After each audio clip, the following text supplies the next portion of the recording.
ने रास डांस किया। कृष्ण एंगेजेस इन द रस dance underneath the Kadam trees. Kadam tree के नीचे उन्होंने अपना वो रास नृत्य किया। And he resides in the forest of Vrindavan. वो वृंदावन के जंगलों में रहते हैं।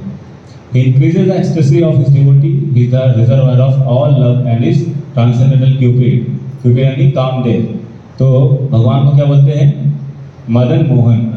लेकिन क्यों बोलते हैं इसको? मोहन का मतलब मदन मतलब कामदेव होता है, लेकिन उस मदन को भी जो मोह ले वो भगवान है। यानी कामदेव को भी आकर्षित कर ले वो कौन है? भगवान श्री कृष्ण। इसलिए उनको बोलते हैं मदन मोहन। और बल्कि मदन मोहन को भी मोहने वाले कौन है? श्रीमती राधा रानी। इसलिए उनको बोलते हैं क्या? मदन मोहन मोहिनी, है ना? Who uses his flowered arrows to increase the loving desire of the gopis.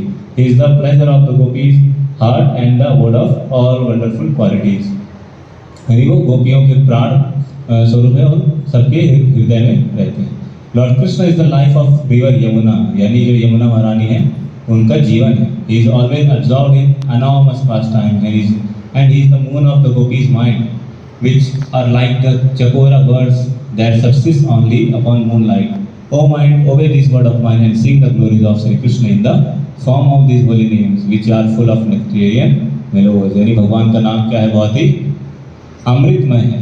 भगवान का नाम लेते रहना चाहिए मन से। कौन बोल रहे हैं? भक्ति विनोद ठाकुर जी बता रहे हैं। लेकिन हमको क्या करना चाहिए?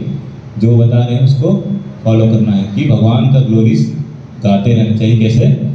हरे कृष्णा